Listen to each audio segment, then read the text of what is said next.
Friday, I came home from work and I was like, I'm gonna film the video that I've been putting off now for months. Excuse this, you know, we've got no makeup on and we're working with it today. As you can tell by the title, today is a story time video. I haven't done one of these in a while. I teased this probably a couple months ago now in another video. I mentioned that I have a worst rave or worst show experience, and if you guys would like to hear it, let me know.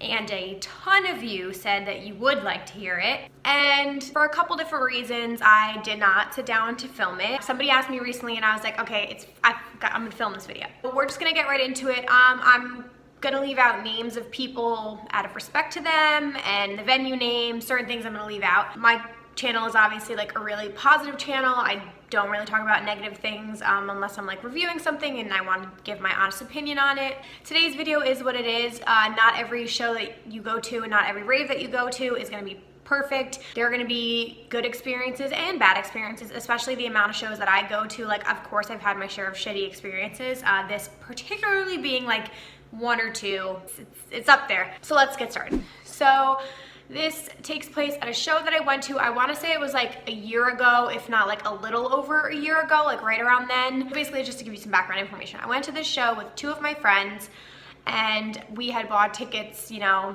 2 months in advance. It was a show that we were very much looking forward to, an artist that we were very much, you know, in love with, still in love with, I've seen many times. So obviously we were really hyped. We kept talking the show up, couldn't wait. The weekend finally came. It was at a venue in New York City, which I've been to plenty of times before. I mean, like all of the venues in the area, I've like really been to multiple times. So like no issue with the venue. I've been there plenty of times. I just want you to understand like the hype behind the show. The night comes and we did our typical routine. We all together at one of our apartments. I think we're at my apartment, pre-gamed as we typically do. We're all around the same age, like around 27. We had pre-gamed, nothing crazy, like we can drink when we get there, and it wasn't like a super late show or anything. We each, I don't know, maybe had 2 to 3 drinks, nothing crazy. Got ready, pre-gamed, Ubered into the city to go to our venue. So we get to the show and it was fine. Like we got there for the opening act. Got right like sort of towards like the middle and the front. Having a really good time. We went to one of the bars, we got a drink. Again, have been there plenty of times before. I know the layout really, really well. Yeah, so we get our first drinks, we get settled, like do the code check, do the bathroom, get our drink, go find our spot. We're in the crowd. And I mean, I would say like the crowd was younger, like it skewed a little bit younger than us, like maybe college age type kids. And I'm like one of those people, like I'm the mom of the group, if you guys didn't already know that. So I'm just like hyper aware of my surroundings, and I'm like making sure, I always make sure everyone else is okay before I'm okay. Like I'm just watching everybody. I got eyes in the back of my head. I'm very aware. So at the time, you know, like it was a mix of guys and girls around us, but there was, I think it was one guy like to my right and there were 2 guys to like my left behind me, and I was just like very aware that they were gonna like approach my group at some point. Like girls just know. I just knew. I could see the stares and knew it was gonna happen at some point. Now I'm in a relationship, so obviously that is of absolutely no interest to me. I do not care about that whatsoever. But my one friend inevitably ended up talking to one of the guys that was in the group behind us. I didn't have a good feeling about these 2 guys. I just did not. They just seemed sketchy to me. I have the best gut feelings, guys. That's like one thing about me. Like I go with my gut and I'm right almost every single time. So I just did not like their vibe, whatever. So the one guy comes over and is talking to my friend. And I'm like, she's an adult. She can do whatever she wants to do, that's fine. The other 2 of us were watching the show. So time goes by, whatever they're talking, I literally don't even know what they're saying. It's probably like literally 10 minutes, if not less than that, before the main act is gonna go on. And she says to us, like, we're gonna go get a drink together at the bar. And of course you like do the whole eye roll, like, really? Like, do you have to leave right now? They're gonna go on the stage. Like, I don't want you going off with this random dude you just met. But like, we're adults. It's not like that's never happened before. We all trust each other. And to understand where we were, like big space, and the bar that she was going to was literally like to my right. Within eye distance, like there are definitely a lot of people and I can't see it directly, but like it is right there. It's not that far from us. We were sort of like, we don't want to move. Like we're obviously here to see the show. Like fine, go do your thing. Text me the whole time. That's the thing that girls do. Stay in touch with me. So she goes with him. She's texting me throughout. I'm hearing from her. We're communicating. The main act goes on. Me and my other friend are having like the time of our lives.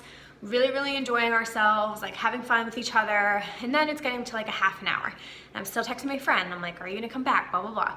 She's answering me. And then maybe an hour goes by, 45 minutes to an hour. And I was finally like, okay, enough is enough. Like, we came here to see the show together. Like, you should be with us. Like, come on, this is ridiculous. Either I had texted her or I sort of like lost track of time and I got a text in from her phone. But either way, it had hit about an hour mark of us not seeing her physically in person, and I got a text message that said, hi, I am so-and-so, I have your friend, we're outside.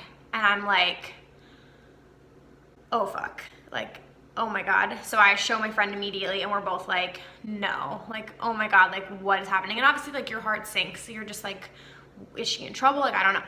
So we immediately like beeline out of the crowd, like reading the text, we're like, where are you outside? Like blah, blah, blah. She's like, I'm with security. I'm literally right outside the door. And we're like, fuck, oh my God, like is she in trouble? So we go outside the venue and we take a hard turn and she's sitting there in a chair. And this is why it's like the hardest thing to talk about because like, I can't. Like my relationship with her, yeah, this is hard to talk about. So we see her and immediately like something was so off and like so wrong. It was like as if she wasn't there. So she sees us and like goes to get out of the chair and like come to hug us, and she's just like so shaken and upset. And it was like a bouncer or two, a girl and a guy, and the guy was the one that she was with. And this girl, I don't even remember, honestly. I was like so in shock. Like I don't know how the girl was she must have found, I don't know. So it was the two of them. I don't know if the two of them knew each other, this guy and this girl, I have no idea. She's just like completely out of it. Her pupils are dilated beyond, like she clearly looks like she's on something, and we were like, what the fuck? So the bouncer's asking us all these questions. He's like, when was the last time you see her, blah, blah, blah. And we're like, she went off with this guy to go get drinks. Like she was not like this the last time we saw her. And he's like, have you guys been drinking, blah, blah, blah. And we're like, we literally had 3 drinks. She would not be like this. The last time we saw her, she was coherent. She had had 3 drinks and was going to leave with this guy to go get another drink. The bouncer's like, well, clearly like something has happened. Like immediately all of us were like, she has to have been roofied. Like there was nothing, because she wasn't even aware of what was happening. She just kept saying like, can't we just go back inside? Like she kept apologizing and she just didn't understand the gravity. She was like so lost and so upset. And I've never seen her like this in my life. It was heartbreaking. Like I was terrified. And like obviously we had 3 or 4 drinks at this point too, so we're like don't know what to do. Like that blind leading the blind at this point. So now I'm mad at myself for even letting her leave my sight. So anyway, lo and behold, the 2 of them just leave, and we're looking at the bouncer like, where did that guy go? Like what the fuck? Why did you let that guy go? That was the last person she was with.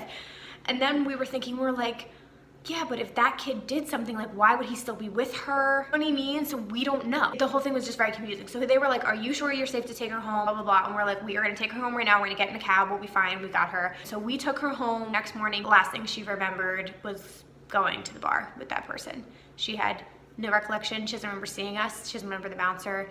Nothing. Told her to go get her blood tested to see if she was actually roofied, and she didn't. So we cannot confirm that that happened. So that's why I don't want to like throw that around. That I would say 99% sure that that is what happened. There's no way she would have been like that and then had no memory of anything. It's absolutely terrifying for a person to go through. Like I can't even imagine. It's literally the worst experience in the entire world, like to see your friend being like that, and then to also have these thoughts in your head like, I can't even think about it. Like what would happen if this person didn't text us? Like, you know what I mean? It would have been way, way, way worse, which is what's horrifying and which probably happens to a lot of people. That being said, it was a wake-up call, and it was just like a hold your friends tighter kind of moment, because like at the end of the day, it can happen to a guy, a girl at any time, not just at a rave or a show, at a club. Like anybody can slip something in your drink like that. Like I'm sure everyone has seen videos of things like that happening. So you just have to be so aware of your surroundings and so careful. I'm mad at myself. Like even if you're adults and like you're my age or you're older and you think somebody is gonna be okay and they're not that far away from you and they're texting you, like you just don't know that, and it's not worth taking that risk. So like always have a buddy. Always, always, always have a buddy. When we go to shows now, if I'm drinking at the venue, I'm so careful about what I drink. My hand is glued to the top of my cup because I'm so paranoid about anything happening. We are all together at all times now. Like none of that is happening where we're letting anybody go off, and it just was like a life lesson that you can never be too careful and you can never like watch your friends closely enough. So we still don't know what happened. Could have been one of those other guys that were standing around us in the beginning of the show. That was my other thought. Like there were definitely other people around us that I was pretty skeptical about. So it's really, really scary and will go down as one of like the worst nights. I can't even say my life because it would be of her life, but like as a friend, it was horrible to watch, and I just felt so bad because she had been looking forward to the show so much, like we all had, and we literally left. She didn't even see a second of the artist that she wanted to see and was so upset, and I was apologizing to us for like ruining our night, and we were like, oh my god, are you fucking kidding me? So yeah, please be careful when you go to shows. Like I'm not gonna tell you like you're gonna do whatever you're gonna do. Like if you want to drink and you're 21 and that's like obviously allowed, that's fine, but just please be careful, be aware of your surroundings, because you just literally never know when something can happen. So that was one of the worst raves of my life. Anyway, sorry, I don't want to end on a bad note. I don't know how to wrap this up. We like to keep this a positive space and it's a positive community, so keep putting that out there in the world, please. And I will try and do more story times in the future, hopefully on lighter topics than this. I'm more than happy to do plenty of other ones that aren't this heavy. But yeah, I hope you guys learn something from this story time. That's all I can say. Just like learn from our experiences and try to make yours better. Thank you guys for watching this video, and I will see you in my next one. Bye guys.